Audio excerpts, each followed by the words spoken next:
Hey, welcome to Take It to Two. I'm Angela Griffith. And I'm Erin Gillette. Welcome to 2015. Welcome to 2015. Thank Right? Jesus. Because we haven't done anything since right before Christmas. Was it right before Christmas? Our open love letter to Jade and Michael? I think so. Holy shit. Erin, welcome back. You've been sick as a fucking dog. I know. I think I had Ebola. I know you had Ebola. I'm pretty sure I had Ebola because, I help people all the time. So I was probably around people that... Oh, because she's a giver. She's a giver. That's clearly what it was. Holy shit. Do you have any idea where you picked it up? No. My mom said to me the other day, she was like, who gave you this germ? And Somebody off of Tinder? I was yeah. going to say somebody off of Grindr. I was like, I have no idea. Someone probably coughed in my general direction on the subway. I have no idea. I was bad. down for the count. It was like... Tell our three listeners what was actually going on. It was kind of disgusting. I'm pretty sure I had Ebola because I woke up at 6 o'clock in the morning and was like, oh my God, I'm going to vomit. And I just went and vomited for 20 minutes and then went to sleep for 40, woke up, vomited again for 20 minutes and continued to do that through the entire day. And then was just wiped out for 2 weeks. 2 weeks? I ate 3 toast. weeks? All I ate was toast. That was it. Yeah, but that first week, I don't think you ate anything. I couldn't hold anything down. And it was awful. But you're looking super skinny. Yeah, right. It's the best diet. Can you cough in my mouth? Yeah, I was like, well, I guess this is a jump start to New Year's resolution, right? Let's lose weight. Here you go. Here's 5 pounds right off the bat for no reason. Jesus Christ. Oh, it was terrible. But, so I'm pretty sure I had Ebola. I'm kind of dying to ask you, did you watch any of the things I sent you? Which ones? You send me things all the time, in fairness. You send me multiple First thing things. Was the show that I found on YouTube called What Happens in Blankety Blank Blank. So it could be What Happens in Sunny Beach. What Happens in... No, here's why I didn't... Oh, no. Wait, time out. Here's why I didn't watch that. Because you had just gotten me hooked on fucking Celebrity Big Brother UK. And I was afraid it was another show like that. And I was like, I just can't do 2 at once. So there's a legitimate reason why I didn't do that. Are we going to start with that Celebrity UK? I'm Celebrity Big Brother UK. We'll have to talk about that. Holy shit. Where do you want to start? First of all, is it not the best show that you've ever seen in your entire life? Okay. Well, here, let me... Well, wait a second. Would you ever watch the American version? Because I wouldn't. No. No, because first off... I hate Americans. All Americans. No. I hate Americans. Oh, no, I love that they can swear. Swear. Nudity. Yeah, I mean, everything is just... I saw Calum Beth's Hard On, his Morning Glory. What a great name for that. Morning Glory, yeah. But who would vote him out now that you've seen his royal hardness first thing in the morning? Listen, I love that they say fuck all the time. Mm-hmm. And I mean, all the time. And that you don't beep it.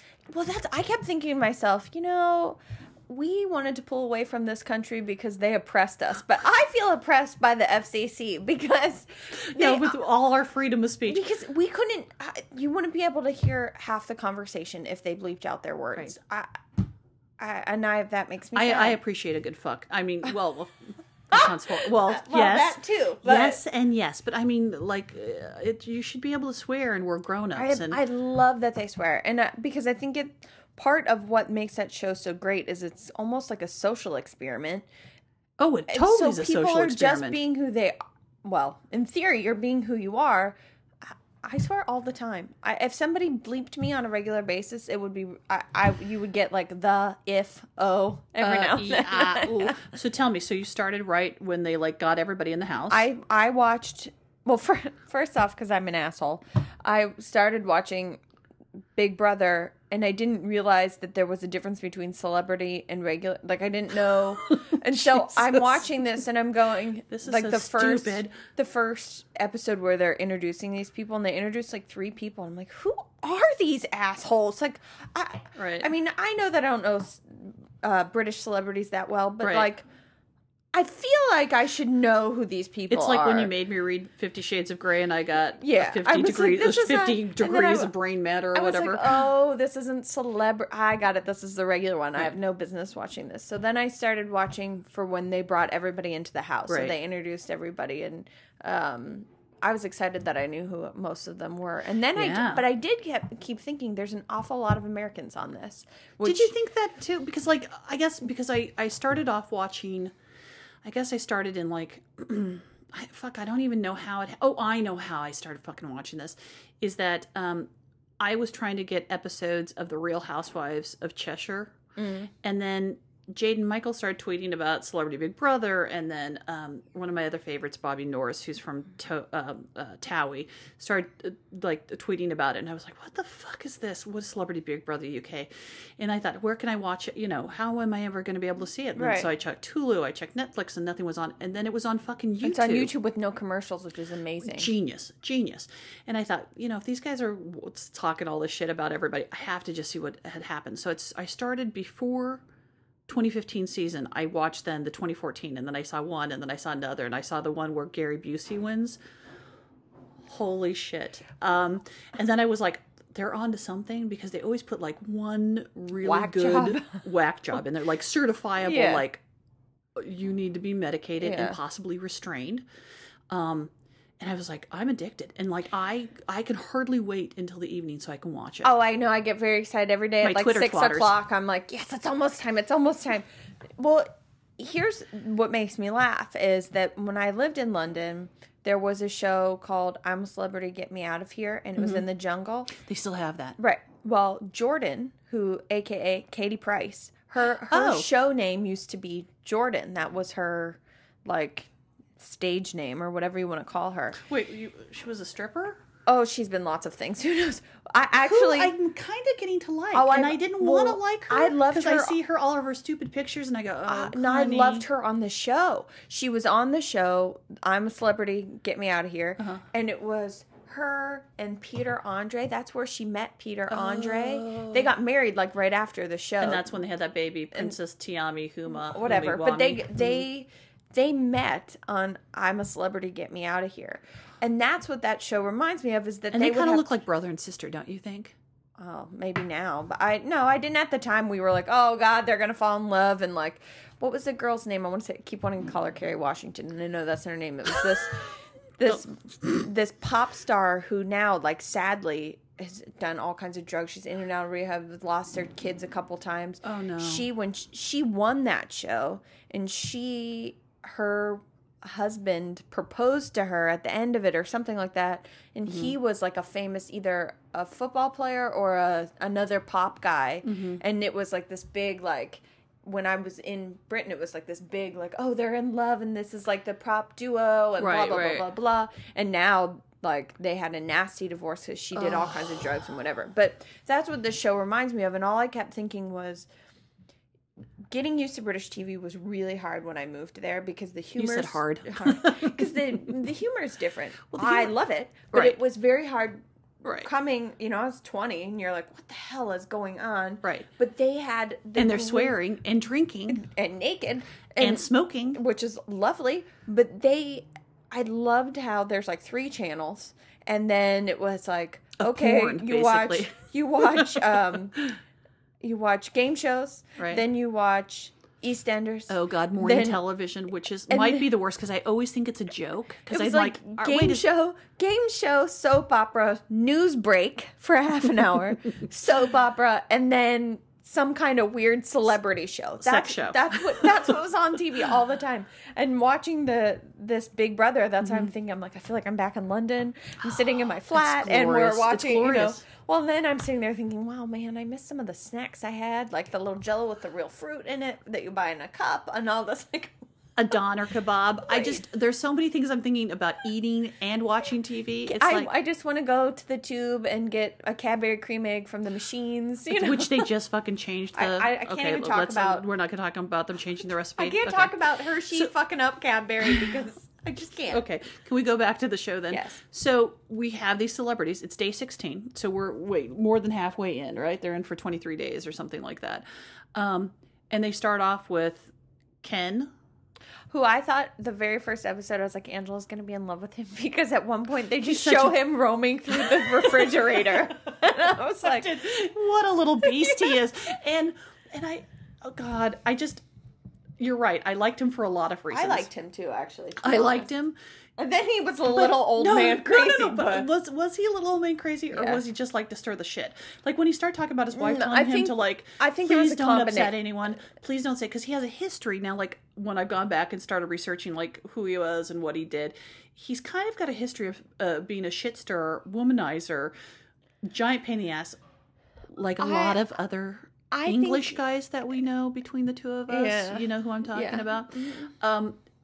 And so the stuff that but then he was, okay, so you had that guy, then you had Alexander, the singer, who I liked also. But then when he said, when they were talking about... When he said pickaninny. But he said pickaninny, and he said, you know what they call young black children? I was like, okay, that I was a little shocked by. But then I thought, well, would Aaron and I have ever said that to a giant black man? Have we said anything like that? Pickaninny has never come out of my mouth as something that I would say to somebody. No, but we've said some horrible things. Like I was looking, just as an aside, our friend... two mutual friends texted us jointly to say, hey, you guys, you know, we're working, we miss you. Two beautiful black men. So cute. Yeah, and one we call Ronye, because he looks like Kanye West. He won't care. He won't care. And Don. Oh, Don won't care. Don doesn't care. Chuck Jones. Cheddar Jones. And so they text us, and it starts off kind of innocently, but then it goes into, we know how you like the black men, but we're not really black. Ha, ha, ha. And then I was thinking, oh my God, if anybody saw this ended with, like, I'm free as the slaves or something like that, which we did not say. Just clear this up. Well, but we have said horribly off-color things to these gentlemen, and they have said that to us. If anybody took that out of context or videotaped us with Cheddar Jones and with Ronye, at one point I said, I feel like I just appeared on Fox News. Yeah. Because it was so bad and so racist. I went, oh God. Okay, so there was Alexander. You don't like Alexander? Here's my thing with Alexander. God. I know. Listen, you know, I love that he was coughing because he had COPD and leaving little dirty tissues for Cheggers. Cheggers. I just want to say Cheggers because it sounds so cute. He's cute. Lovely. And he's about 5 inches tall. It reminds me of a little Keebler elf. But Alexander, I thought he was a stand-up guy. I'll give him that. I thought he was extremely boring on the show. Right. I thought that he's clearly had some brain damage at some point. Like there's just a couple like moments where I'm like, okay, come on, like finish this thought. I can't. I think though, I thought that he handled when Ken said Negro to him. I thought he handled that really well. Yes. I thought he handled that but really well. But the race card was played early on. Did you catch that? I was a little surprised because it was when after Katie, the other one, Katie Hopkins, who's also in the house. I might be in love with her. Who could be our best friend. I might be. She's a whole batch of horribleness. Every now and then she says something where I think, "Oh, you dummy! You should have said that. You stupid twat! You little twat!" But at the same time, it reminds me of so many of our retarded friends. Oh, I said retarded, which is bad too. But what was I going? Oh, early on, after she nominated him, and I guess nobody really knows that she ever nominated any of those guys. But Alexander said, "I have to speak to another American in the house." And I was like, "What do you want to ask? What do you want?" He goes, "No, I need to talk to another American." I would bet, what does my mother used to say, dollars to donuts, that he was going to say, "Do you think it's because I'm black?" Really? Mm-hmm. Oh, I didn't It was early on, and they were talking about why he thought he had been nominated. And then he started this little thing saying, "I got to talk to another American. I just have to ask another American." Well, you know what I thought is interesting is they were talking in the house about how race isn't as big of an issue. And I was like, I think that's bullshit. I was going to ask you. In the UK? Yeah, I was like, first of all, am I missing something? I don't know. In fairness, I also don't know if they were saying that right now in the U.S. race is such a hot button issue because of all the stuff that's going. So it might have been said more in that way. The UK has a whole handful of racism and sexism and classism and issues with poverty and all sorts of stuff. I wish I were a duke. Of course you do.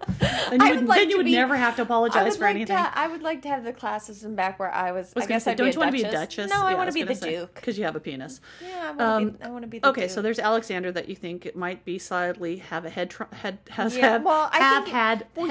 He talked about being in rehab, and I think that just made him. And then you had Keith Chegwin. Who I love. He's so funny. I think he He's looks like a little so- Keebler elf. He does, and he cleans, and then he cries about his not being around his wife, and I just want to die every time he's in there. I go, how could you control yourself? I would want to kiss him. He's one of those guys that I would want to kiss all the time. Not like sexually. Let me take my tongue and lick you from your toenails Yeah. up to your old man toenails up to your forehead. I just want to squeeze him and hold him and go, you know what, Keith? It's going to be okay. And I hope your wife doesn't mind. But I feel bad for him because I feel like he's like, I'm legitimately in here with crazy people. Well, he's sitting there like, oh my God. And what I love about him is that he kind of reminds me of those old timer AA guys, which is like, he's worked a program. He's obviously working on his sobriety.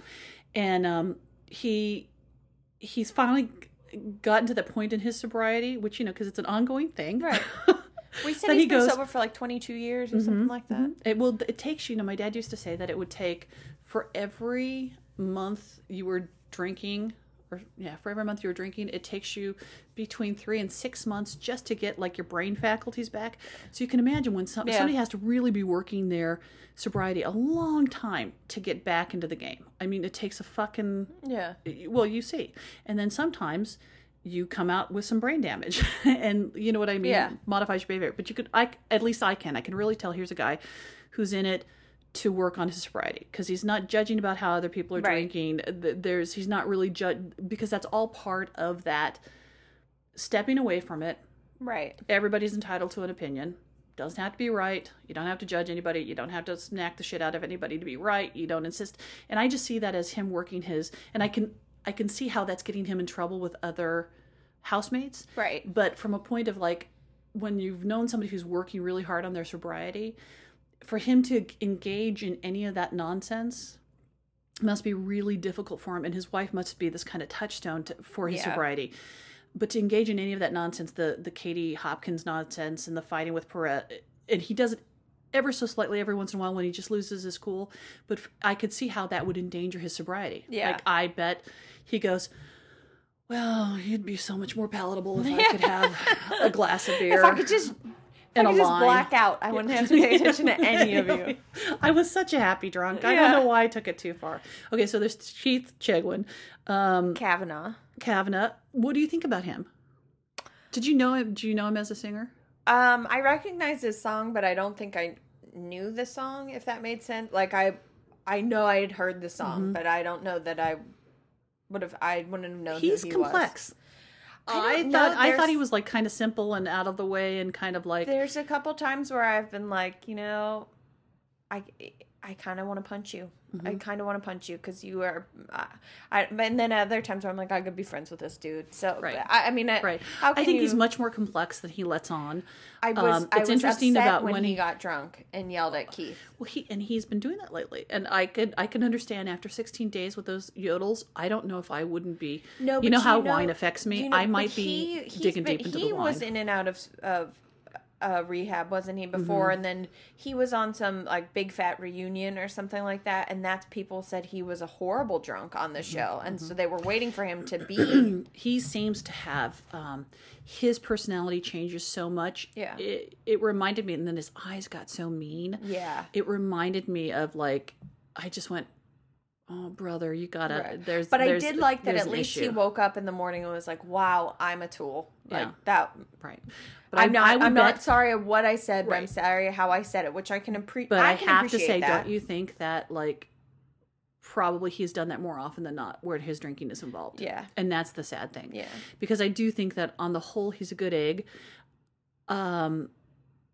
He's in a difficult house. Some people are just going to step. He's in a difficult house, and in a difficult point in his career. Yeah, and it's got to be hard on him. It just has to be hard on him. Well, I think what's really interesting about the show in general is it's really easy to sit here and be like, oh my God, they've lost their minds or whatever. But you're thinking about they're literally in a fishbowl 24 hours a day where they have nothing to do. There's nothing to there's do. There's no reading. There's no listening to music. They're literally sitting around. So and also that like they're gonna go crazy. And also how could you not? It's also like I kept thinking, well, when you're on a film set, things are so like, you form these alliances and friendships, and everything is so freaking intense, and that's the only thing that I could compare it to. Except though, you will go home for 3 hours a day and go sleep, Right. or you can go to the other side of the set, or Right. you're busy doing something, where you don't have that in there. So you have all that intensity of being on top of each other, but no, like even in college, you don't have a reprieve of like, let's go to class and I'm going to go and see this person today, or I'm going to walk to the other side of the camp. You don't have that. You're in this confined area, and it's compelling to me. It is compelling to me. It's really interesting. But okay, so they also have... Who's the redhead? Who's the Chloe Goodman. I did not like her. Yeah, Jaden's not crazy about her either. I've heard some really dicey things about her.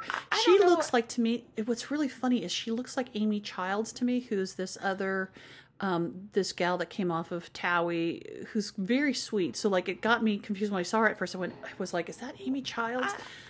I don't know anything about her background, and I don't really care. She's just so young. She just struck me as like... She's really young. She's like 21. You just realize how young 21 is. But I really didn't... Well, Cammy Lee is the other one. I do not like her. And the two of them together made me want to punch myself. Because all I could think of is like, oh God, you're those annoying girls. Like, you really are. You're doing the stupid little petty, listen, Chloe said, I'm 21, but I'm an old soul. I'm like, 21, you're a baby. Yeah. Stop it. Stop saying you're an old soul, because you're not. It. It's okay. Boys be 21. Listen, boys are entertaining what you're saying because you're beautiful and you have big tits. Beautiful. Cammy Lee, I call her the cockness monster. I don't know. She's this little lost soul. She's smart. There's no doubt.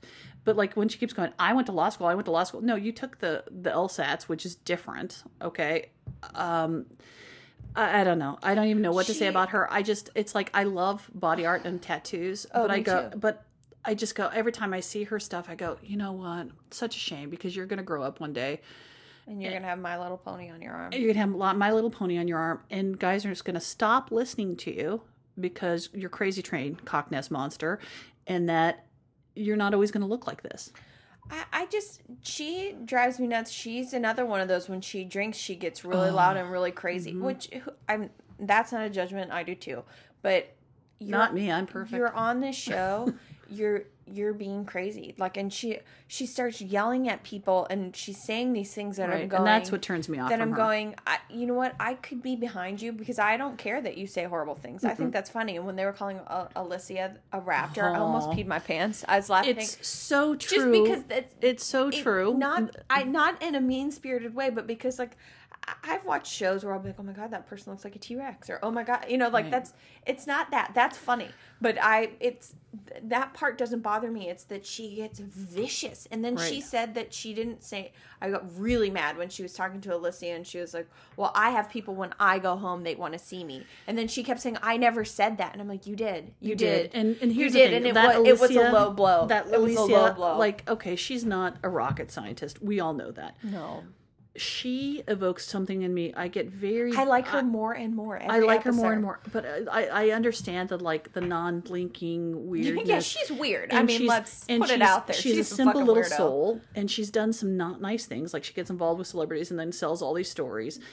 But, you know, she's a single mom. She has a daughter who's a teenager, like 17 or 18 now, and then she has this other little 3-year-old.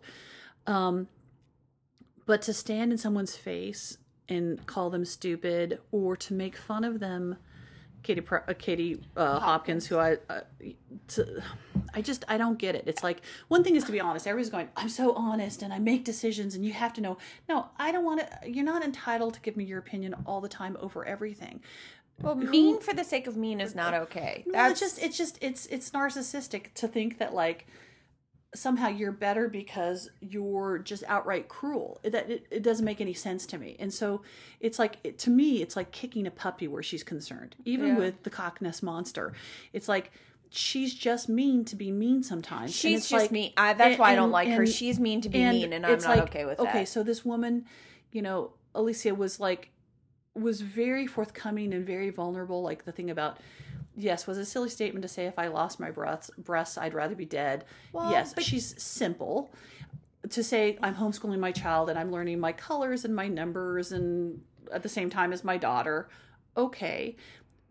she's not the brightest bulb. We all get that. But then to take that information told to you in a vulnerable moment and regurgitate it back to her and use it to belittle her and beat her up, and then fucking everybody has to stop using the term bully. I hate it. I know you and I disagree about this about adults. I hate the word I know, bully. I know, but we disagree. We've disagreed about like if adults can be bullied. I hate that word, and that brings us to it's a trigger word. It's a trigger word. I don't like it. Right. You're using it to be like, oh, I feel bullied or I don't feel safe. Go fuck yourself. That's such crap. Right. That's such crap. As I'm not sure how I feel about adults being bullied. I can say that I've seen adults be bullied, but I think you're an adult. You don't. Well, you have other ways to get out of it. You're not being bullied. You are mad because Perez. Oh God. Okay. Well, that's the next one. Well, there's Perez Hilton, from the American gossip blogger. Who I've always loved. I turned you on to you. Remember when we were in Pittsburgh and I was producing that? I love him. I love that he was vicious before. I love that we've always talked about that. Made an effort to be not vicious, like, because he was mean for the sake of mean before. Right. He's not anymore. I can appreciate that. I can also appreciate change is good. I can also appreciate that I'm trying to make myself a better person. All of that. I like rock on Perez. Right. I also have to defend him in that this is a game. Right. They are there. But they don't win anything. Yeah, they do. Well, no, you're paid a fee, but they don't get more money for winning. No, they don't actually. They get their fee. They get their fee. I think they get some kind of sip for however long they stay. I think so because we have to look that up because there's something they might I'll not look get. It up right now. I know How that about the regular Big Brother they get like 150,000 pounds but or whatever. But those are like real people. Right. I think these guys get a standard fee. I think that's what that was like when they all say that they all went in for the money because they get paid to be there. But I think that. Because Alicia keeps saying, I don't want to go home because then I don't get my money. So there's something about how long they stay. I think like you get notoriety, and I do think this is a jumping off point, and that's why most people are there. Like the more that the British public gets to know you, then the better it is for your career because it's like you go on to other things and people want to see you. But I think that there's some kind of money. They must get some kind of extra money if they make it to a certain point or something. But it is a game. Even if you don't win anything at the end, it's a game. Why would you accept going if you weren't planning on winning? This is, in my opinion, if I were going to go, yes, you use it for your career. Absolutely. Right. See, if Donnie Tam was here, he could look this up for me. If I were going to go, I would go to win the game. Okay? Right. So I don't have a problem with Perez causing like little issues. I don't have a problem with that. Do I think it's annoying? Absolutely. But I don't have a problem with him like poking people. I don't. I think it's funny. I think it's great. My problem is I don't like that he has used the bully word. I don't like that he kept saying he felt unsafe when he provoked things. Right. Like right. Listen, if you're going to be a shit stirrer, which is fine that he is, I don't have a problem with that. If you're going to poke a bear and you get bit, it's your own fucking fault. That's how I feel. Now, nobody has a right to physically harm him. I don't mean it like that. But like all the stuff with Alex that went on, I thought Alex and with Ken. I thought you absolutely poked this. Right. You absolutely poked this, and then you got mad and said, "Oh, you're being homophobic," or "You're being."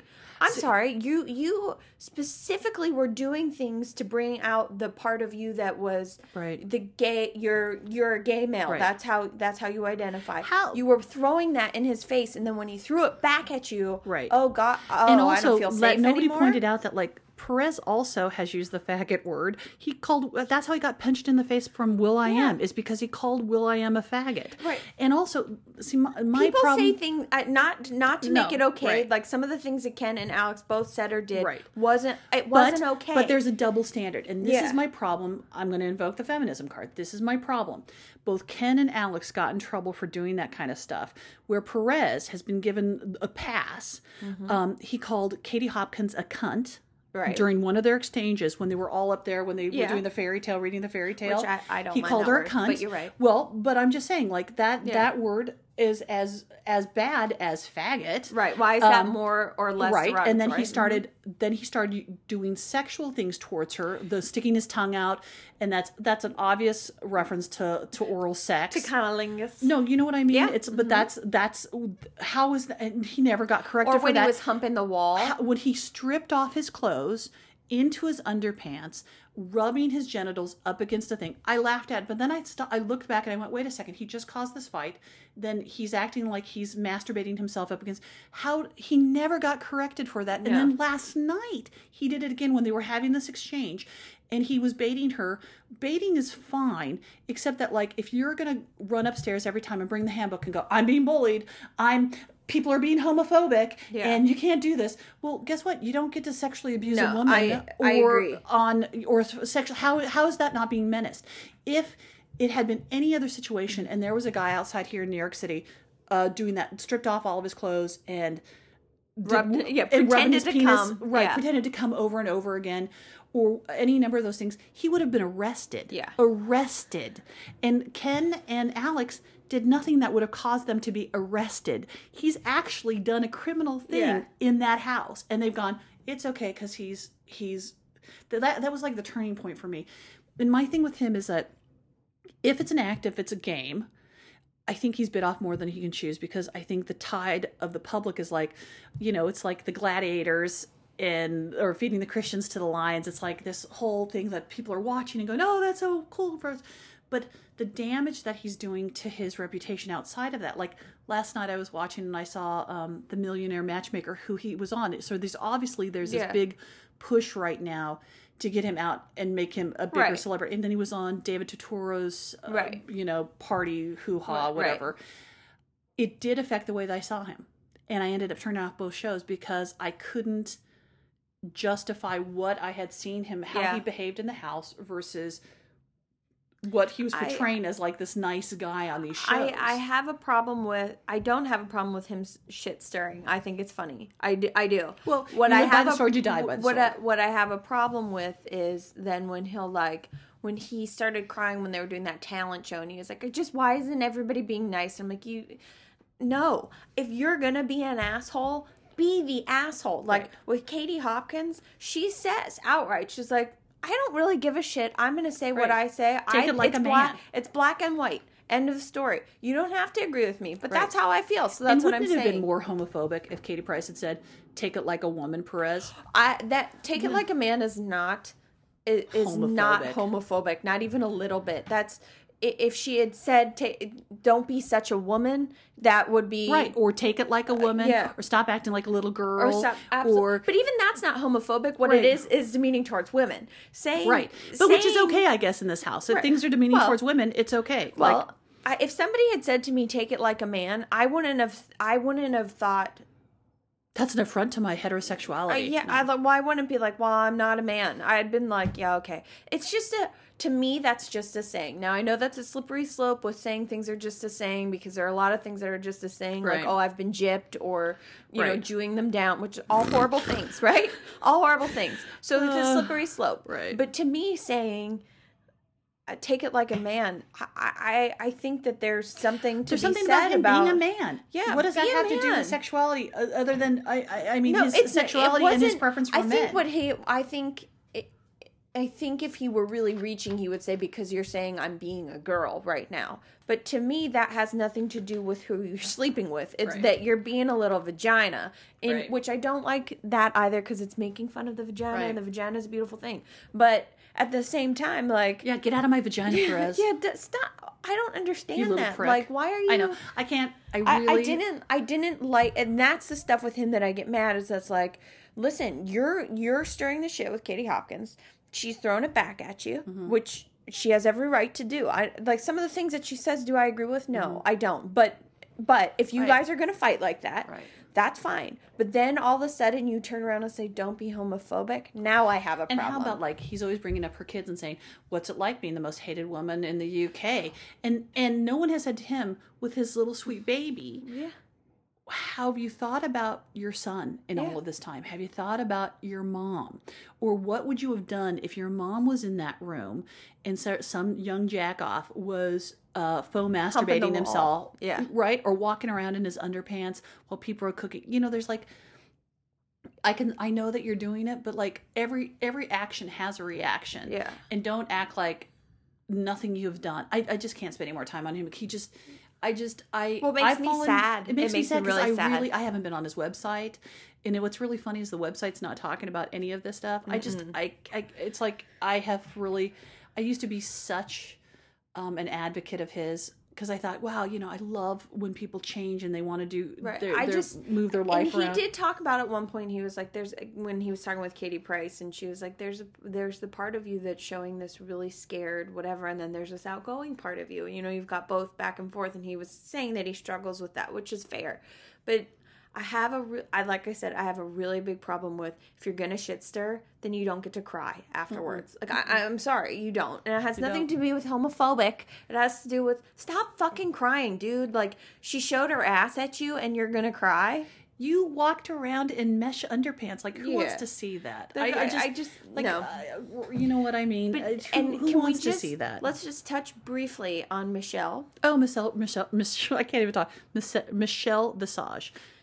I loved her. Did you know her before this? No, but I RuPaul's Drag Race. You didn't. I think I knew who she was, but I didn't really know anything about her. She wears the highest shoes. Holy shit! Well, I think she's great, or I did. I'm starting to be on made a little turn. Isn't that weird? I'm starting to have a little decline for her, because she's made one or two comments about she's representing her community and whatever about being LGBTQ, which is great. Mm-hmm. Rock on. I love that she's so like empowering towards that. But there's been a couple things that she's done where I've been like, really? You just invoked that, and I feel like that's not okay. Right. Like, there's just something that's happened in the last, I would say, 3 days. I'm sure I can't even, like, it's hard for me to be critical because it must be so much. Oh, it's a mind fuck in that house. And I think I genuinely would like her as a person. Yeah. I think she'd be my friend.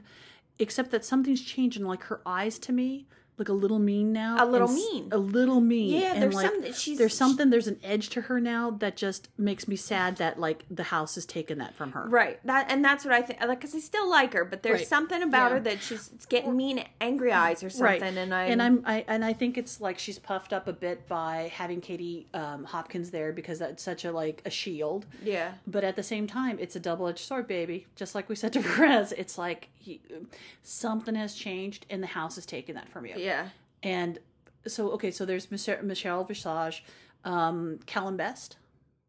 He's kind of a throwaway to me. Like, if I'm going through people in the house, he's kind of a throwaway. Like, he seems like a nice dude. Fine. Right. I don't really care if you're there or if you're not there. I really don't like you and Cammie doing all your little lovey-dovey bullshit. Well, don't they both have significant others? And that's fine. I don't even... Is it fine? I don't think it's fine. I don't think it's fine. Stop dry humping each other. No, I don't... Calum, get off the cock nest monster. Quite frankly, I don't think that he's done anything. There are things where I'm like, I think his reputation is bigger than his behavior in the house.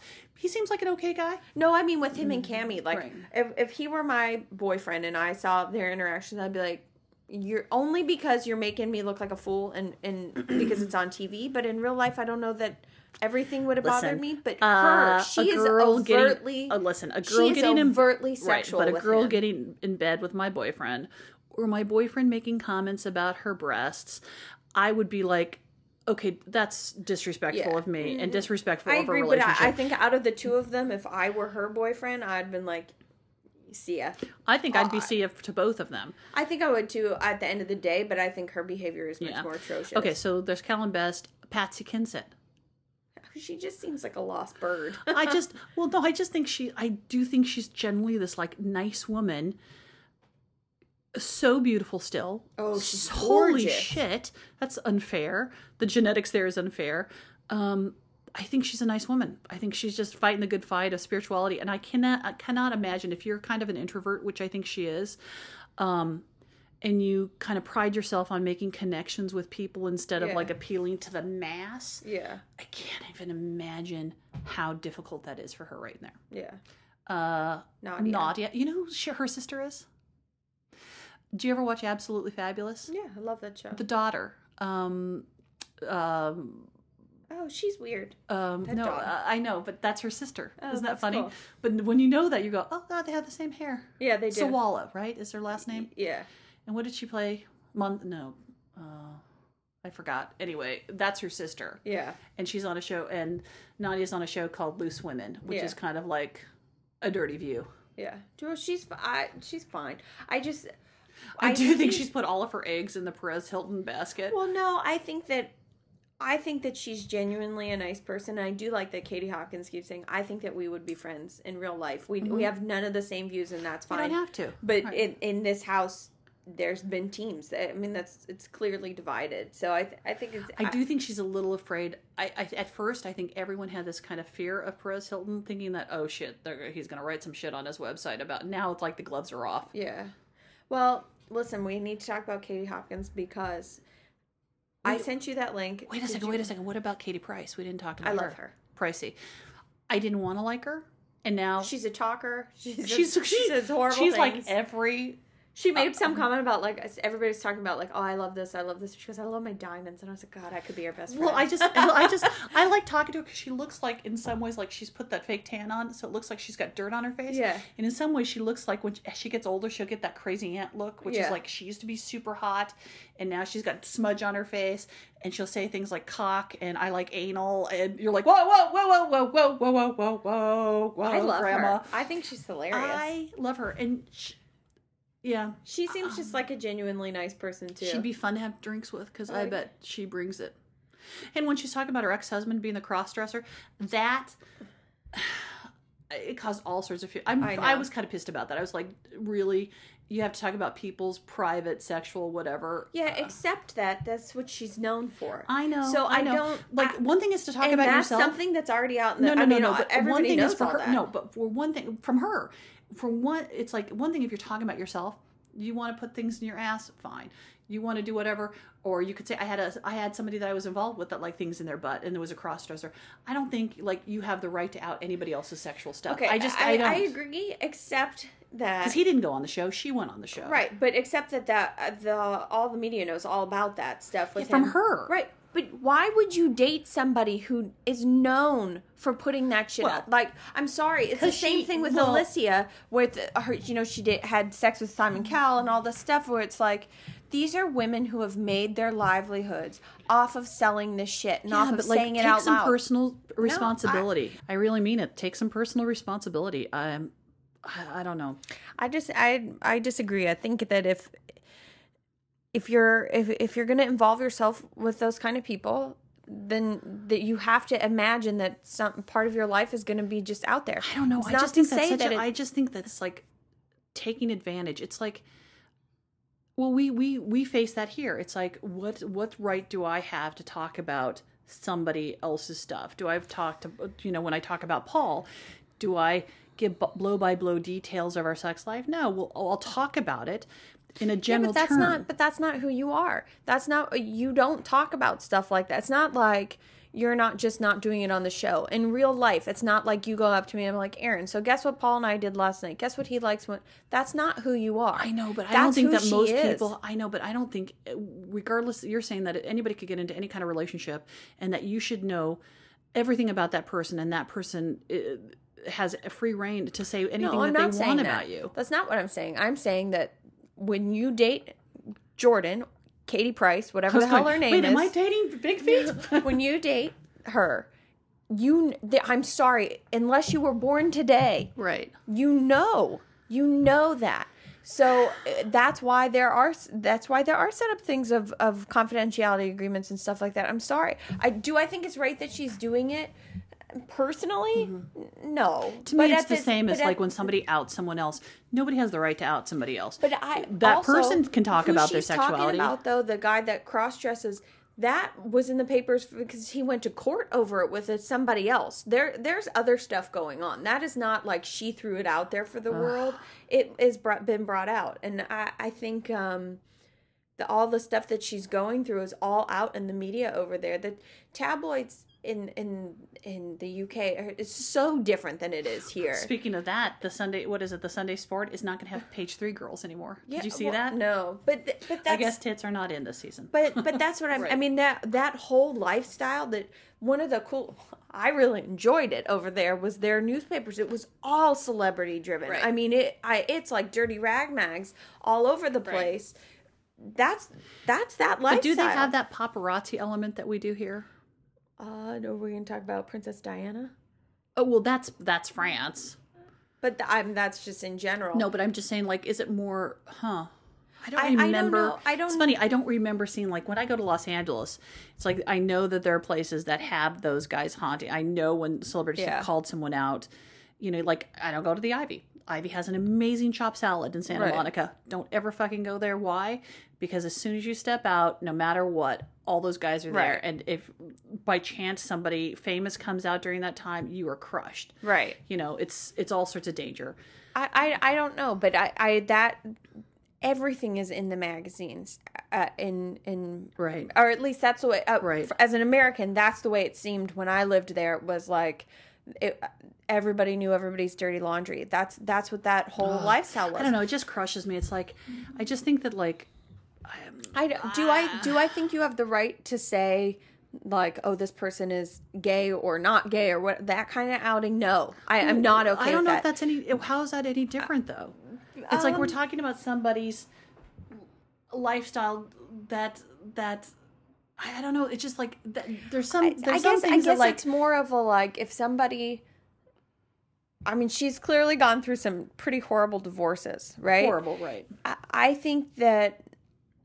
I think that her way of dealing with it is just being open and frank. I don't think that I didn't get the feeling that she was saying anything to be malicious about these guys. I think she was saying, this is the story. This is what happened. That people were asking her. Mm-hmm. She said it out loud. Do I think that there's some matter of, like, you know, you could keep this private? For sure. I think she had every right to say, oh God, I was with somebody once who loved butt play. Like, I couldn't get enough of it. Wanted me to strap it on, shove, you know, my wooden spoon up there, a coat hanger, light bulb, whatever. Fine. But that to go and specifically name names, even if it was already out there, I don't think you have the right to do that. I don't care who you are. That's me. No, I just don't think you have the right to do that. In general, I think I agree with you, but I think... Because at first I was like, this is so salacious, it's so amazing. And then when I thought about it, I was like, wait a second. I mean, I agree. I felt bad, but at the same time, I feel like I maintain, when you date somebody who always puts it out. I mean, she has always said that stuff. There's it's not like this is a new whatever. I think that if you've got some freaky shit going on in your background, maybe you don't want to date her. Or maybe you do because she's the one that'll do it with you. So it's not, in fairness, in her mind, maybe it is like, well, I'm saying that I did it too. So why is it a big thing? In her mind, she's like, yeah, I wore a strap on. Yeah, I used to do this. Yeah, I spit in this guy's mouth, which is disgusting. But, you know, these are things that she's saying, I did this. Right. Now, she called out her partners, which I guess is what you're saying. But at the same time, I think because it's like, if you want to talk about your own stuff, knock yourself out. Yeah. But to bring into somebody else, like, I don't know. I kind of feel like... you know what you're getting with her, so I don't know. Do I think that I can't believe I'm on the side of protecting Simon Cowell, who's allegedly had his dick and everything. Good for him. Which is like, I'm kind of against it. Like, really, you'd sleep with somebody just so you can go and talk about it in the press, Alicia. Good for her. Allegedly, you know what I mean. But you know what? If there wasn't a market for it, she wouldn't do it. So what are you gonna? I don't know. All of this being said, nobody's come out and said anything horrible about me. So I will. So I don't know. Erin loves everything in her butt. Oh, yeah. That's my favorite. Can you imagine? Anybody who knows me would be like, yeah, that's totally right up her alley. So true. No, I'll go on record right now and saying I don't want anything in my butt. I don't want anybody by my butt. I don't want you to look at my butt. My anus spitting in me. I don't want anybody to spit directly. Can you imagine, like, oh, what a loving moment. Hawk her in my mouth. Yeah, would you hawk a loogie in my mouth, sweetheart? No. The candle's lit. We got a little, we're being romantic. No, thank you. I don't know. I've never tried it, so maybe it's fabulous, but I think that's something I'll pass on. But okay. Well, so you sent me a video. We have to talk about Katie Hopkins because... And can I just say one last thing on Perez? When he says Katie Hopkins, I want to punch him. Wow, it's Hopkins. Because it's annoying. Just I like that she keeps going, why does everybody keep calling me by 2 names? Katie Hopkins. I think that's Katie Hopkins, really Katie Hopkins, Katie Hopkins. I sent you a video of her big rant that she went off of that, because I was trying to figure out what the hell this Tyler business was. She kept talking about, like she doesn't like the name all Tyler. I could think about was our friend Joyce. I know. Well...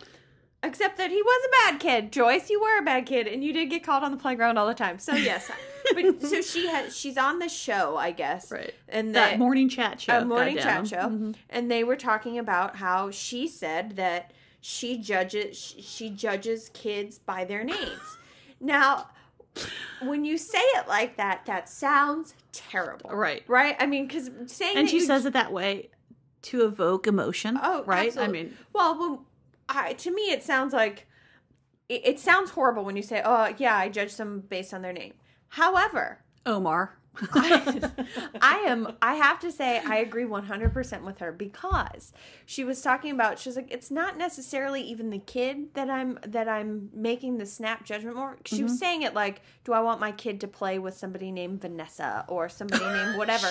And all I could think of is like, in fairness, when I stop and think about kids I grew up with, I knew if I was with a Heather, what was going to happen when I was with a Heather or a Vanessa or what, like, I'm sorry, a Jessica. You do. They're all, now it's a huge stereotype, but that's what it is. And she's saying that she's making a snap judgment going, do I want my kid playing with somebody? Do I want to trust their parents when the parents name their kid Chardonnay or Charmaine or whatever? Right, and I thought, it's actually kind of true, because quite frankly, if I met somebody and they were like, oh, my daughter's name is Apple, I'd be like, you're a tool bag, and I don't want my children playing with Apple. I'm sure Apple is a lovely child, but you are fucking ridiculous. I'm trying to think if I ever... It never occurred to me. Like she said, all my friends, and it occurs to all. I'm like, I don't know if it ever occurred to me. I think know that, like, subconscious thing. It's funny though when you go to name a kid, the parade of nonsense that you go through, because you're like, oh, I knew let's say Nancy, and Nancy used to pick her nose in the middle of algebra class, or the short version of Nancy is Nance or Nan. I don't want that. That sounds like my grandmother. Right.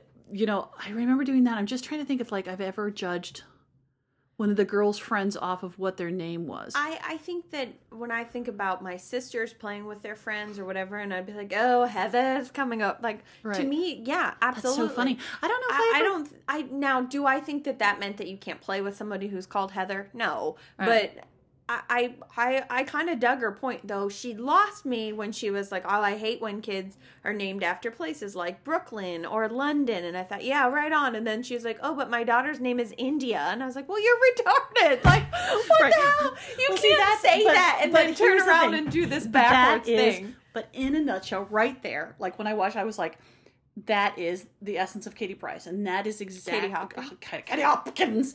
That's exactly why she's like an enigma, right? It's like, that's her whole world, is that, do I, kind of like Rush Limbaugh, do I believe that that really conservative talk show host believes everything he says? No. I think some of it is to fuel the fire. Right. I think some of it is her. I think a lot of it is bravado. It's almost like, I will say this before you can hurt me. Because I think if we've seen anything in the house about her, is essentially she's a good egg. Yeah. I think she gets up in the morning. I think she loves her husband, even though she shagged him when he was married. I don't know if that's good. Like, I'm not into cheating. I know, but she owned it. I know. I have an issue with cheating. Not my thing. I'm not saying good for you. Go have sex with somebody who's married. I'm just saying. It's just not my thing. But I do think that people get involved in situations that are silly. I think that she wakes up. She loves her husband. I think she loves her kids. I think she wants what's best for them. Yeah. I think this persona that she puts on, or this cloak that she wears to protect herself, because I think, if anything, I end up feeling that she's so vulnerable. Yeah. Like when she starts making those statements and she's chasing after Perez and she's like, and I hate Taylors or Tylers or whatever, and, please don't name your child Brooklyn. I just feel like it's her way of shoving people back just a smidge so that she can continue to wear this cloak of protection. Well, I think partly, but I think... And that's why I like her, because I realize, for me, I connect with that, and I understand a vulnerability of, like, let me get you a step away from me, because she falls apart suddenly when people are complimentary towards her, or show her affection, or tap into her that vulnerability, and she'll go, okay, don't hug me right now because I'll just fall apart. And I go, yeah, of course. Well, but I think that if anything that the show our show has taught me is that, like, I definitely make these grandiose statements and I'll be like, oh, sorry, I didn't really mean that. And I think that that's what Wait, you mean everything you say because you want to apologize. I'm not sorry that I said it, but it doesn't mean I meant it, but I'm not sorry. But I think that that's what part of what people need to remember is she is being paid to make that statement. And there is something about it where it's like, quite frankly, I agree with her. Would I want my kid going to somebody's house who thought it was acceptable to name them like Charlemagne the Queen number 47? No! Then you're freaking stupid. I don't want my kid around you. Well, so I don't know. I guess I would have a conversation. I don't know. I guess I would have a conversation with the parents. Like, I have some friends that have named some... I will not be naming names, that I go, what the fuck were they drinking or smoking or whatever? And I go... She's not saying that she won't ever let them. She's saying what she said. And what if people would pay attention to her, what I like about her is that she's not saying, never, not once will my child play with someone named Charmaine. No. What she said is... Whatever happened to poor Charmaines? I don't know. I didn't think it was such a bad name. I think it's a terrible name. But I think that... in the situation that she's saying is that your kid comes up to you and says, hey, can I go to Charmaine's house? Mm-hmm. Your first thought, if you don't know who Charmaine is and you don't know the parents is, who the hell is Charmaine? Like, or who, off of the name? Who the hell is Bunny Fufu number 7? Like, why are you going to Bunny Fufu's house? This makes no sense to me. So in that respect, yes, I agree with her. Does it mean that I wouldn't go up to the parents and be like, you know, my kid wants to play with your kid. Who are you? What? No, I don't think that's what she's saying. I think she's saying that in general, her first thought is, that's the dumbest fucking name I've ever heard. So funny. And I think that's what she's saying.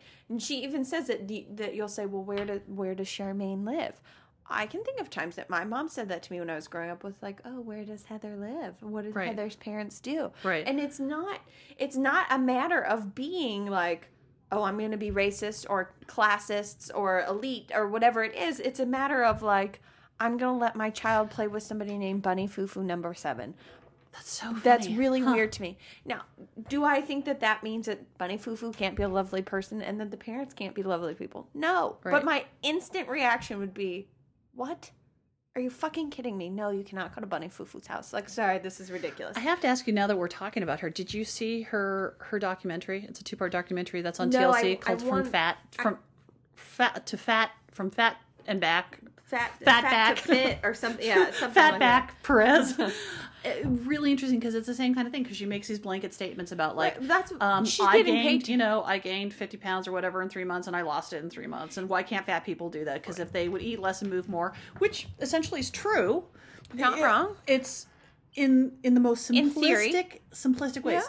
But it was really interesting because her heart of gold, she's like a hooker with a heart of gold, in this first episode, like, I watched it because it was so outrageous, and I was like, okay, in the most simplistic form, yes. Right. But she comes and she's this very lean, you see her in a bikini, and she's kind of looks like an earthworm. Well, I love that she also, really quickly, that she's like, listen, I'm not saying I'm beautiful because I'm skinny. I'm saying I'm skinny and you're fat. But it was interesting because she really, I like that she even endangered herself because, like, she was under, and she really had to fight. Like, she was eating like 6,000 calories at one time. Yeah. Most people who are heavy don't gain weight like that fast. Right. It's usually over a long period of time. And that she even says, I don't have the same kind of relationship with food that I'm noticing some of these other people. Mm-hmm. So she, like, it's so funny because she'll make these blanket statements, but there's always this little chink of, like, there she is. Well, she keeps saying everything is black and white, and in real life, there's always a shade of gray in there. And that's her That's problem. how I like my men. Yeah, a shade of gray? Well, I like a little a little milk in my coffee. Everything. I'm like, no, shut up. I do like a little milk in my coffee. I think that the problem that I have with because there's been lots of people that have done these stupid fat things, like wearing the fat suits or whatever. My problem with this is, it's really nice to say that you lost all this weight because you worked hard. Guess what? Right. You were paid to do it, and you had the time to do it, and you had all this, and that's my problem. Is like with the celebrities, they look beautiful, they do all this but stuff, they don't have the connection that most people who are struggling with their weight, long term, they don't have the emotional connection. Right. But I'm not even just that. It's if I had 3 hours every day that was devoted to working out, I would be a hell of a lot skinnier than I am right now. A hell of a lot. Now, is that about priorities? Yes, absolutely, to some degree. But no, not in the other, because here's this woman who is making a documentary and being paid to do it. So she is literally being paid to work out. Good for you. If somebody said to me, Erin, every day that you work out for 3 hours, I will give you $1,000. I'd be like, rock on every day. I will make priority to do this. Because I'm getting paid to do it.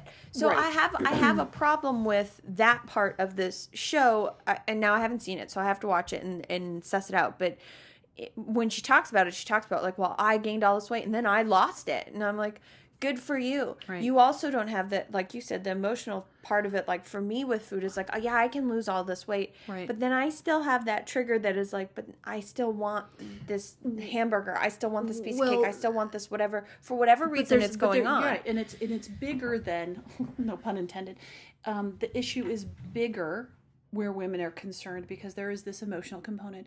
There is a self-care component of it with people. There's a history, like I don't buy the genetics thing. Yeah, do I think that that my bones are bigger than anyone else's? Maybe. I'm a big woman. I have a size 12 foot.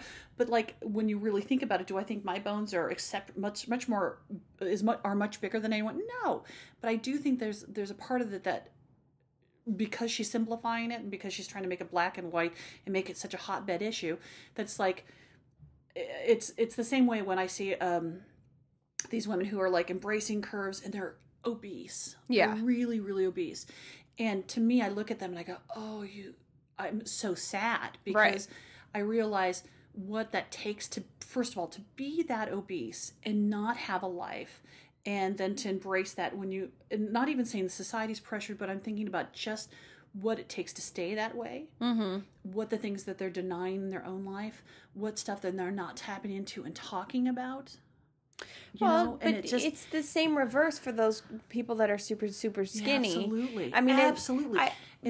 And she's not even talking about when she said that, well, I don't have that same relationship. Yeah, your pleasure center is not engaged with food. But to me, it's just much like Chegger's talking about his alcoholism.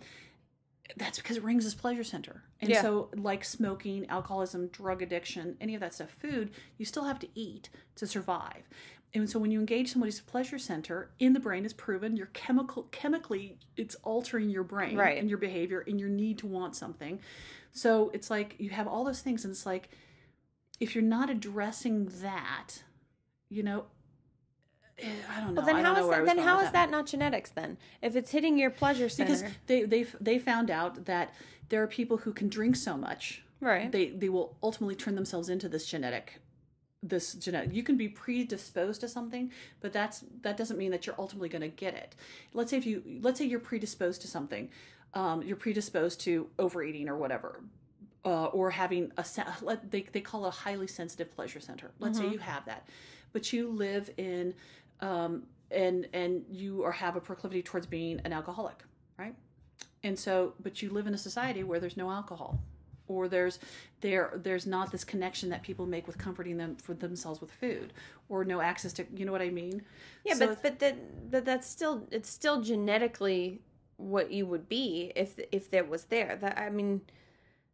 I don't know. When people I find that such a thing when people go, I'm genetically supposed to be fat, and it's okay, but there's a difference between. I guess that's with anybody. If you're crutch. eating 6,000 calories a day, I would say everybody's genetically towards being fat, because prehistorically we're programmed as human beings to hold on to weight because we're animals. Okay, but that's when you have choice well, then I suppose my feeling on it being genetic is that I think that there is something in people. Like if you look at families, like just taking my own family as an example, my mother and my sisters are teeny tiny, right? I'm not. Now, I'm not morbidly obese, thank God. Right. I'm happy that that's not my case. Right. I have enough weight to bear. Right. But I look at them and like my mom and my sisters like food. They genuinely like food. But for them, it's like, okay, well, I can eat this one Cheeto. I'm stuffed for the rest of the night. I had this Cheeto. They don't I have had the same whatever relationship with right. it. But then if you, so I don't have that. I can't do that. That's not me. Me I don't either for that also, point. I don't want to do that. I'd rather have 5 Cheetos. Okay, 5 Cheetos. Thank you. That sounds 5. great. Yeah, Sack. Well, I'm just saying, like, Right. Here you go.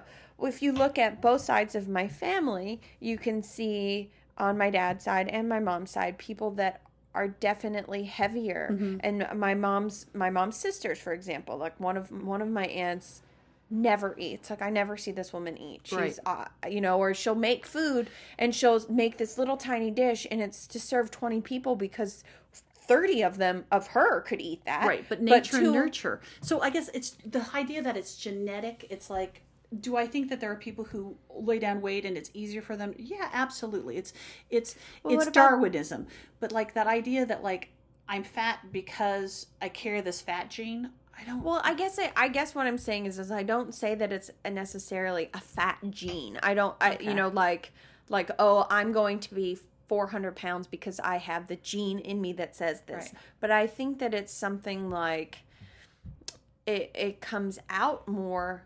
Like I think you can look at families and see that they're not going to do this. I look at myself and I go, wow, if I was thinking about, like I'll do the reverse now and play the other side. So genetically, I think, wow, I'm better than the half of the population because I'm chunky, right? I'm fat.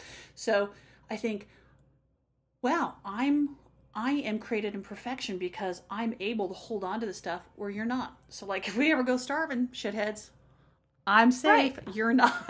Well, but I do think that there is an... So who's going to survive? Katie Hopkins or myself? Right. Well, I would eat her, so there we go. I guess but she could outrun me, probably. I guess it's being focused on being fat versus the other big... We have a huge problem with obesity in America, right? Huge. I mean, it's astounding. When you travel, you're like so... It's astounding. We also have the absolute reverse of... teeny tiny, like somebody tweeted the other day and I retweeted it that it was like, why is it that when you see an animal whose ribs are showing, it's cruel and considered abuse, but when you see a woman whose ribs are showing, it's considered fashion or whatever. And I think there is a problem. That's pretty powerful. There are a lot of people that I know who are so freaking skinny, and I truly sit there and think, I want to tie them to the chair and shove food down their throat. Right. Not because I want them to be fat like me or so that we're equal or whatever, but I think, how is your body even walking like that? Like, as somebody that's had a weight issue, I know when I have too much weight on my body because it hurts my knees, it hurts my back, or it hurts... I mean, anybody... Or my chest is big and so it hurts my back. I have this problem all the time. So I understand why people get breast reductions, right? Well, so then you look at these people that have these little teeny tiny frames... and you're going, you need to eat a sandwich. That's why your joints hurt. That's why you are gangly. That's why when you bruise like that, because there's nothing there. There's nothing there. Right. So there's just as much, there's just as much issue with people that are not eating enough that are eating so much more. So it's so funny because there's, it's a complex issue because like even in one statement I said it's not a genetic thing, but when I think about alcoholism, I go, it's a disease and it's genetic. Right. So how is overeating not the same? Yeah, exactly. Because, except that I look at it as such like, and this is my own thing, as like such a failure of like some sort of control. Though I will then say, so is alcoholism. Absolutely, it's a control issue. But it's hard for me to justify that because there's such anger and hatred thrown towards obesity. So that's hard for me to like go, one is control and the other is a disease. Though when I look at it and then I go, wow, I love the idea. I love things about the brain. Read up on it. And it's like, if you think about how our brain chemistry is altered by the chemicals that are in food that are there to ring our pleasure center and make us want that more. Right. And it's like, wow, how do you fight that? And it's still the like last bastion to be mean to someone about. Right. You know what I mean? I'm being mean to someone because they're overweight is horrible, right, but it's the opinion. most comfortable thing for people to do. Oh, absolutely. Absolutely. On both sides. It's like, I think that skinny girls right now are getting this like, oh, you don't have an ass and you don't have tits and you don't have curves. And then most of the girls are saying, I'm curvy. And it's like, no, you're obese. Right. Like, right. No, there's a difference. Embracing your curves and you're healthy is one thing. Right, Embracing your curves and your fat is a different thing. Right. But I have a friend who, this woman that I've known for years and years and years, that she goes to Overeaters Anonymous. Mm-hmm. And she's not a big woman by any means. Like, you would look at her, you would look at her and never think she had a weight issue, right? She's had children, whatever. So she was telling me when she was in college that what she would do is she would say, hey, Angela, let's go to lunch, right? And she would go to lunch and have a lunch with you. And she would leave the dining hall, run into another friend and be like, oh, hey, let's go have lunch. And she would go and have a whole nother lunch. Oh. And she would just do this over and over and over again. It's something that she struggled with all the time. She talks about this and talks about Overeaters Anonymous the same way that I have heard people that I know that are alcoholics talk about it. And to me, I don't understand what the difference is. They would show up to my dad's meeting. Like, they would, a lot of times, OA started from going to AA meetings. Right, because it's the same, it's like, well, what they you're use the saying same stuff. They use the same 12-step program. That's what it is. I feel like when people, yes, when you stop and like break down why you're eating this and what you're doing, there's definitely an emotional component. There's definitely all kinds of like self-hatred, whatever. It's the same thing as like mutilating, all this stuff where it's like it's amount of and control, it's hard for people to realize and go, whatever. Wow, how can that ring your pleasure center? But it's the same thing. Like, I know personally, for me, for food, I won't search out something. Right. Like, I'm not a like, I want a cookie and I'm going to go to the store and I'm going to buy a box of cookies. Not that I haven't done that, because I think everybody has at some point. But in general, if the food's not there, then I won't eat it. Right. If I have it there, my problem is I can't turn it off. Like, I can't do the like, oh, I bought a box of Girl Scout well, I can with Girl Scout cookies only because we can only get them once a year. But like, if I got a thing of chocolate covered pretzels, let's say. Right. Or Malamars, okay? Malamars, when I was in college, my roommate introduced me to Malamars. I'd never seen one until you introduced me to them. I was like, what the fuck are those? I had never had one before. Didn't know it was a seasonal thing. Didn't know anything. She would, when they would go on sale, she would buy a box. And she would have one a day. And that was it. Like, that was her thing. And she'd be like, here's your one cookie for the day. And here's my one cookie for the day. And I'd be like, wait, what? We have a box of cookies. Why are we eating one like that? She's a very controlled. That's how my little sister is. Like, she'll get a bag of goldfish and she'll eat like 3 goldfish every 4 weeks or whatever, so that she has it for forever. Right. I don't understand that. Like, if it's there, I'm going to eat it. If it's not there, then great, I won't eat it. It's not a problem. Right. I can't do that. Whatever. I know that about myself. That's a problem. I feel like, now I'm not an alcoholic, so I don't know this, but I would imagine that there are some alcoholics that have that same issue where it's not the bottle's there. Why can't I drink the whole thing? Yes, it's not the like, oh, I'm going to go out and I'm going to drink 70 bottles. It's the, oh, here's another bottle. I'm going to have it. Oh, here's another drink. I'm going to have this. Oh, it's that like compulsive thing that you have. And then all of a sudden you realize that you're starting to supply yourself with it. So like the same thing with food of like, if I don't consciously think, okay, I'm not going to buy this because I'm going to eat it, then I will supply myself with it. So there's I would imagine it's similar, right? Like, in a very basic, basic term. So I don't know if my point is that. I don't know what my fucking point is. Because as soon as I hear you talk, and then I go, fuck it is genetic, and it's this, and it's exactly like alcoholism, and But, you know what I mean? Nothing I think that's is why it's so hard. Nothing It's this is moving the same. target. Yeah, nothing is the same, and for every person it's different, and that's why the blanket statements are so hard to be made. Yeah. And but my point with Katie Hopkins on this whole eat more or eat less, move more, absolutely in theory makes total sense. Right. My problem is that the way that you're proving it is by Shaming. now all this shame, and then now all of a sudden, guess what? For the next 2 months, all I'm going to do is focus on my weight and my food. The general public doesn't have that ability. And this sounds really weird, but you know, I sympathize with her when she said, God, I hate fat people for making me do this, and like how uncomfortable she felt with those 3 stone that she gained.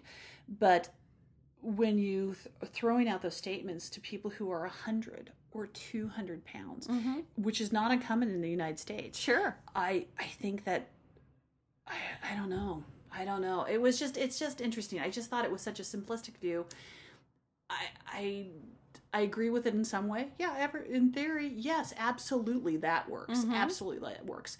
But you know, the road to that is paved with people who have done it and then gain it back, done it and gain it back, and done it and gain it back. Well, what is the real? It would be interesting for somebody who's so smart to go after, like, maybe that'll happen in the second chapter to this documentary. Right. It would be really compelling for me to see, like, if she digs deeper than just this, like, tossed out blanket statement. Right. Like, what motivates people? What keeps somebody who loses weight and stays doing that, working a program? I guess it's the same thing. Like, what keeps somebody after rehab going in, because rehab usually fails. Right. Like well, what? And I guess that's part of my issue with it is that, like, as someone that has struggled, it's really hard. Like, yeah, I've absolutely lost the weight to be down to, like, whatever you want to say is the fashionable size, and then gained it back, and then it tried again, and it's like, what her... My problem with and that's her the other doing... thing, like your metabolism after that. This is the first time she's ever done this. So yeah, to gain that, which was a struggle, but to lose it is not going to be as hard to you as somebody who has gained and lost, and gained and lost, and that's the gained other and thing lost. is, okay, now that you've lost this weight, it would be interesting to see if she has the same struggle of now all of a sudden she finds it easier to put weight on and then lose it. You know, like, I mean, I think a lot of people that are overweight have absolutely struggled with the gain and loss thing, and that's what people don't understand, and why a lot of the diets that are out there don't work. Like, there's that MetaFast diet that is wonderful because it shrinks your calories to being like 500 calories a day, and your body adjusts and you figure out how to do it like everybody else does, right? Well, then when you are allowed to go off of that, to stop doing the 500 calories and, like, start introducing yourself to more things, it's so easy to gain it right back. Absolutely. It's all of the stuff that people just, I don't know. I mean, I can't imagine being an alcoholic or somebody that has a drug addiction. That's not happened to me, thankfully. That's not my cross to bear, right? So I would say that mine would be more of a weight issue. If being an alcoholic is anything like being somebody who struggled with their weight, like, holy shit, how does anybody survive this stuff? I don't know. How in one fell swoop, it's like I've gone around the bend and back again. Right. Like, I thought I had the answer, but when we started, don't have the answer. Right. I think it's interesting. So fuck you, Katie Hopkins. Fuck you. I don't agree with the You fat dirty people whore. are lazy. I don't think that's the truth. Right. But I would say that there's definitely people that do stop moving because, whatever. Well, what comes first, the chicken or the egg? Right. It's like you stop moving or you can't move because you're so fat. Right. I don't know. Right. I don't know. Well, I don't know. But I will agree with her on the, like, I don't know if my kid wanted to play with Bunny Foo-Foo. Well, on that note, let's go get some lunch and a cocktail. This has been Take It to 2. Thanks for joining us. What a weird show. What a fucking weird show. You can join us on Twitter. Take It to 2. TAKEITTO. The number 2. That's also take it to 2 at gmail.com. Every time I say number 2, I think of poop. Just Christ, give me a break. Just so we're clear. Well, thanks very much for joining us. Say goodbye, Gracie, asshole. Fuck you, Katie Hopkins. No, I like her. Let's be best friends. Yeah. You whore. And I only call you whore because I like you. Yeah. Just so you know. Just so you know, the old cow. Oh, boy. But she does remind me of Yeah. he who shall remain nameless. Yep, I agree. Okay. I rest my case.